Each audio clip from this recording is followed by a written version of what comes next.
Clip number 312۔ اس clip میں آپ سورہ انعام کی آیت نمبر 116 سے 118 تک کی تلاوت، ترجمہ اور تفسیر قرآن صراط الجنان سماعت فرمائیں گے۔ بسم اللہ الرحمن الرحیم۔ ترجمہ، اللہ کے نام سے شروع جو نہایت مہربان رحمت والا ہے۔ وَإِن تُطِعْ أَكْثَرَ مَن فِي الْأَرْضِ يُضِلُّوكَ عَن سَبِيلِ اللَّهِ إِن يَتَّبِعُونَ إِلَّا الظَّنَّ وَإِنْ هُمْ إِلَّا يَخْرُصُونَ۔ ترجمہ، اور اے سننے والے، زمین میں اکثر وہ ہیں کہ تو ان کے کہے پر چلے تو تجھے اللہ کی راہ سے بہکا دیں۔ یہ صرف گمان کی پیروی کرتے ہیں اور یہ صرف اندازے لگا رہے ہیں۔ وَإِن تُطِعْ أَكْثَرَ مَن فِي الْأَرْضِ، اور اگر تو زمین میں موجود اکثر لوگوں کی اطاعت کرے۔ اس سے پہلی آیات میں اللہ تعالیٰ نے کفار کے شبہات کا جواب دیا، پھر اللہ تعالیٰ نے نبی اکرم علیہ الصلوۃ والسلام کی نبوت کے درست ہونے کو دلائل کے ساتھ بیان کیا، اور اب بیان فرمایا جا رہا ہے کہ جب شبہات زائل ہو گئے اور دلائل بھی واضح ہو چکے تو اب کسی عقل مند کے لیے جائز نہیں کہ وہ جاہلوں کی گفتگو کی طرف توجہ کرے، اور نہ ہی ان کے فاسد کلمات کی وجہ سے تشویش میں مبتلا ہو۔ لہٰذا اے سننے والے، اگر تو زمین میں موجود اکثر لوگوں یعنی کافروں کی غلط باتوں یعنی حق کو باطل اور باطل کو حق سمجھنے میں ان کی پیروی کرے گا تو یہ تجھے اللہ عز و جل کے راستے سے بھٹکا دیں گے۔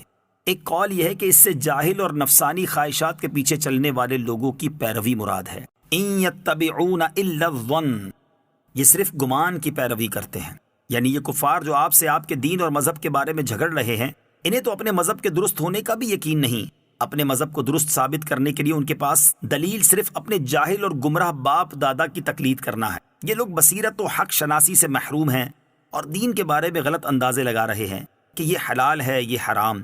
اٹکل سے کوئی چیز حلال یا حرام نہیں ہوتی۔ جسے اللہ عز و جل اور اس کے رسول صلی اللہ تعالیٰ علیہ وسلم نے حلال کیا وہ حلال ہے، اور جسے حرام کیا وہ حرام ہے۔ اکثر مفسرین کے نزدیک اس آیت میں ظن سے مراد کفار کا اپنے مذہب کو ثابت کرنے میں اپنے اسلاف کی تقلید کرنا ہے۔ مجتہد کے قیاس سے اس کا کوئی تعلق نہیں۔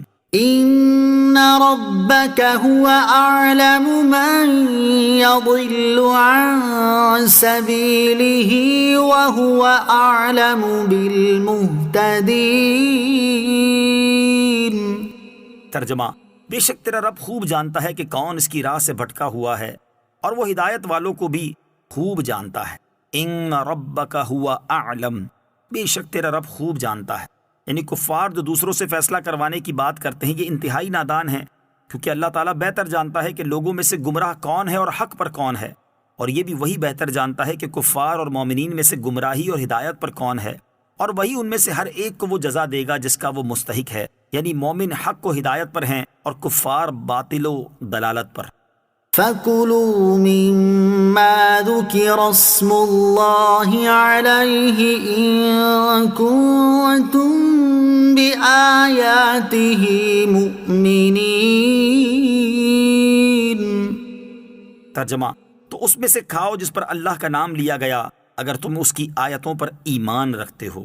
فَكُلُوا، تو کھاؤ، یعنی جو جانور اللہ تعالیٰ کے نام پر ذبح کیا گیا اسے کھاؤ، اور جو اپنی موت مرا یا بتوں کے نام پر ذبح کیا گیا وہ حرام ہے۔ جانور کے حلال ہونے کا تعلق اللہ عز و جل کے نام پر ذبح ہونے سے ہے۔ شان نزول، مشرکین مسلمانوں پر اعتراض کرتے تھے کہ تم اپنا قتل کیا ہوا تو کھاتے ہو اور اللہ عز و جل کا مارا ہوا یعنی جو اپنی موت مرے اس کو حرام جانتے ہو۔ اس کے جواب میں یہ آیت اتری جس میں فرمایا گیا کہ جو اللہ عز و جل کے نام پر ذبح کیا گیا وہ حلال ہے، اور جو اس کے نام پر ذبح نہ ہوا وہ حرام ہے۔ اور کافروں کا اعتراض کہ ذبیحہ کو ہم مارتے ہیں اور جو خود مرے اسے اللہ عز و جل مارتا ہے، تو جو اللہ عز و جل کا مارا ہوا ہو وہ حرام کیوں؟ اس اعتراض کی بنیاد ہی غلط ہے، کیونکہ جس جانور کو کوئی شخص مارے اور جو جانور خود مرے، بہرحال دونوں کو موت دینے والا اللہ عز و جل ہی ہے۔ لہٰذا دونوں صورتوں میں یوں فرق کرنا ہی باطل ہے کہ ایک کو ہم نے مارا اور دوسرے کو اللہ عز و جل نے۔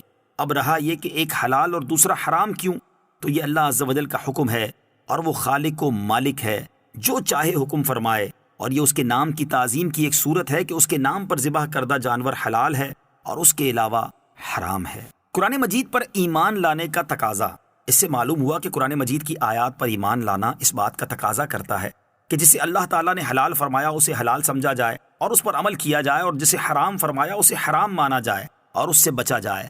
اور اللہ تعالیٰ کے حلال کیے ہوئے کو حرام قرار دینا یا حرام کیے ہوئے کو حلال سمجھنا دونوں قرآن پر ایمان کے منافی ہیں۔ حضرت ابو ہریرہ رضی اللہ تعالی عنہ سے روایت ہے، رسول اللہ صلی اللہ تعالی علیہ وسلم نے ارشاد فرمایا، قرآن کریم اجمالی طور پر کلام کی 5 قسموں پر اترا: حلال، حرام، محکم، متشابہ اور مثالیں۔